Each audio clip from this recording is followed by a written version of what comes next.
Muito bem, bom dia. Hoje, quarta-feira, dia 7 de abril de 2010. Estamos começando aqui o nosso Warm-up, programa de pré-abertura e aquecimento da Petra Corretora de Valores, para falar de um dia frustrantemente negativo novamente ontem. Ao que parece, os gestores estão fazendo os ajustes em suas carteiras, uma série de realocações. Então, o que a gente tem percebido é ações que subiram muito no mês passado, estão caindo um pouco agora nesses primeiros dias do mês de abril. Ao mesmo tempo, empresas daquele mesmo setor que tinham andado menos estão subindo de uma maneira mais intensa. Agora a bolsa como um todo apresentando um resultado mais perto da neutralidade. Anteontem uma pequena alta, ontem uma pequena queda. Aqui o Ibovespa fechou caindo 0,27. O Dow Jones fechou com 0,03 de queda, bem pertinho da estabilidade, e o Standard & Poor's 500 subindo 0,17%.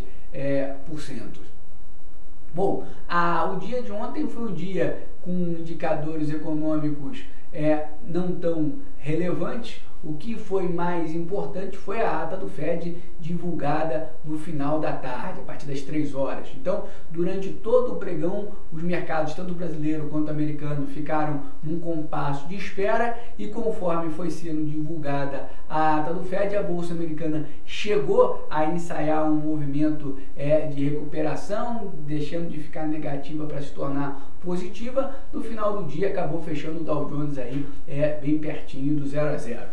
A ata do Fed, conforme a gente mais ou menos previa, veio em linha com o que o mercado esperava, sem nenhuma grande novidade. E a principal notícia é o Fed entendendo as pressões inflacionárias como perdendo força, como sendo ainda menos relevantes do que eram na reunião anterior, né? Então a ata do Fed, ela não só reafirma a manutenção da política monetária atual, com taxa de juros entre 0 e 0,25%, mas o próprio cenário traçado para a inflação tende a permitir que o Fed mantenha os juros aonde estão por um tempo maior. Possivelmente, eventuais ajustes de política monetária vão ser feitos a partir da compra de títulos, do enxugamento da venda de títulos, né, do enxugamento da base monetária, muito mais do que aumento de juros no primeiro momento. Eventuais ajustes em depósitos compulsórios e taxas de redesconto também tendem a ser anteriores, né, a um processo de elevação da taxa de juros propriamente dita. Bom, fora isso não tivemos mais nada, e daí esse fechamento mais perto da neutralidade. Aqui no Brasil o volume foi de 6,3 bi de reais, e chama atenção novamente o nosso risco, que continua bem baixinho ali em 173 pontos. Hoje a gente tem dois indicadores econômicos, um indicador semanal dos pedidos de hipoteca que não estão sendo muito considerados nesse momento, porque esse mercado de hipotecas nos Estados Unidos está muito influenciado pelo final de um pacote de estímulos para a compra de imóveis que termina agora em abril. Então a gente tem percebido uma melhora dos números, mas está muito associada ao desejo das pessoas de garantirem aí esse benefício do governo. Então a gente não tem como dizer se essa demanda é de fato estável e vai ser consistente após o pacote do governo. O dado importante sai às 4 horas da tarde e é o crédito do consumidor. O crédito ao consumidor no mês passado surpreendeu os analistas ao ter alcançado 5 bilhões de dólares de crescimento, enquanto o mercado esperava uma retração.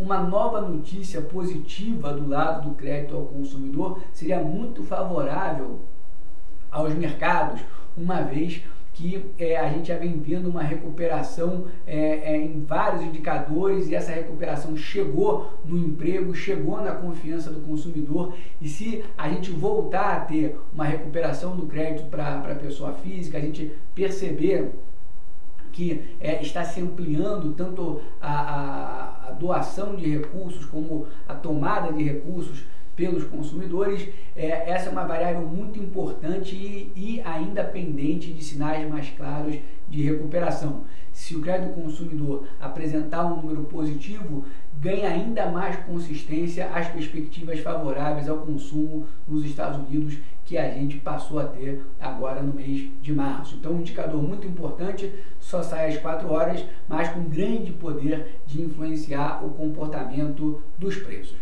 Do lado corporativo, hoje a gente não tem notícia nenhuma para transmitir para vocês, então vamos terminar aqui o nosso warm-up. Os futuros começam o dia em queda, o Dow Jones com 0,32 de baixa, o Ibovespa com 0,35 de queda, mas nenhuma razão mais específica para isso. Muito possivelmente ainda estamos vivendo um pouquinho de um processo de ajuste de posições e realização de lucro em virtude da grande alta que tanto a Bolsa brasileira quanto a americana viveram no mês de março. É assim, meus caros, que a gente termina aqui o nosso warm-up. Amanhã a gente volta a se encontrar. Um grande abraço a todos e até amanhã.